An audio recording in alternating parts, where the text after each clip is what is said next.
Herkese merhabalar. Kanalıma hoş geldiniz. Bu videoda gerçekten sizleri şok edecek harika bir elmalı pasta tarifi vereceğim. Un yok, yumurta yok ve hamur hiç hazırlamayacağız. Tarife başlıyorum. 4 adet büyük boy elma kullandım. Elmalarımı ilk önce soyuyorum. Elmaları güzelce soyduktan sonra elmalarımı rendeden geçireceğim. Ben ilk başta 3 tane elma soydum ama daha sonra bir tane daha ekledim. Elmaların üzerine 1 yemek kaşığı limon suyu, 1 çay kaşığı tarçın ve böyle kazalar oluyor, kusura bakmayın. 1 paket vanilya. Sizi belki az da olsa gülümsetir diye burayı kesmek istemedim. Güzelce karıştırıyorum.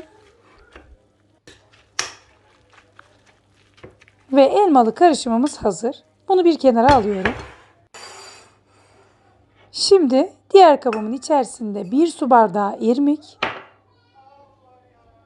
1 su bardağı toz şeker ve 1 su bardağı da yulaf ezmesini robottan geçirdim. Un haline getirdim. Onu kullanacağım. 1 pakette kabartma tozu koydum.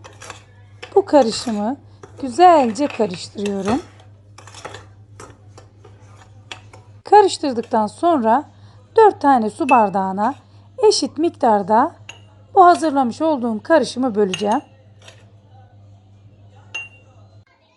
Karışımı 4 parçaya böldüm ve şimdi bardaklarımı kenara alıyorum. Pastamı yapacağım tabanı oluşturdum.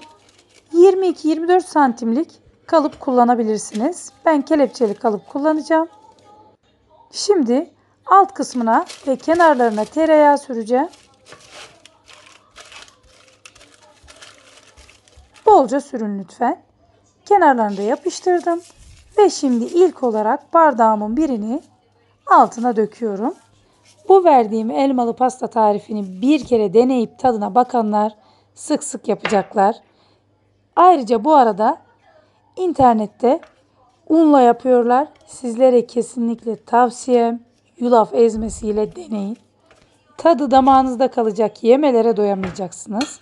Kaşıkla karışımı düzelttim ve şimdi üzerine hazırlamış olduğum elmaları güzelce yerleştireceğim. İsteyenler elmayı da 3 parçaya bölebilir göz kararına güvenmiyorsa. Bu şekilde elmayı güzelce serdim ve şimdi diğer karışımı da üzerine döküyorum.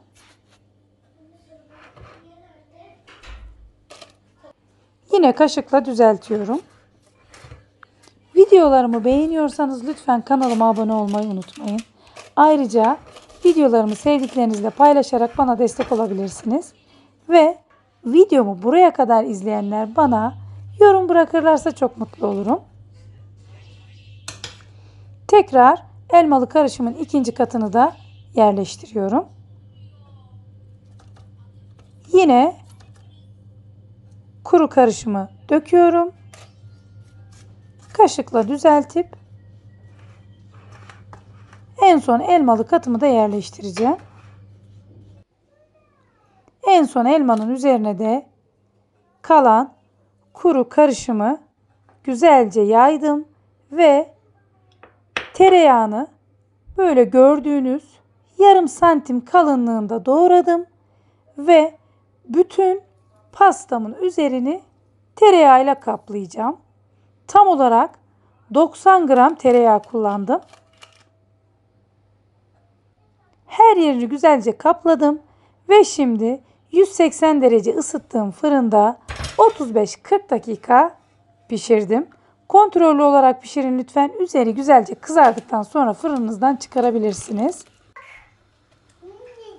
Pastam soğuduktan sonra kalıptan çıkarıyorum. Ve şimdi kenarlarını da açıp servis tabağına alacağım.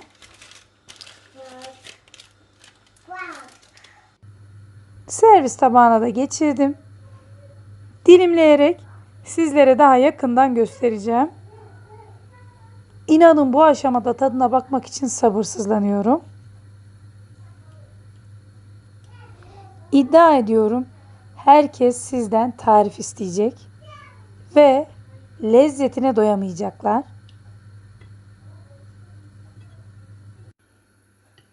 Pastamı dilimledim. İşte final. Bu mükemmel görüntünün karşısında çok mutlu oluyorum.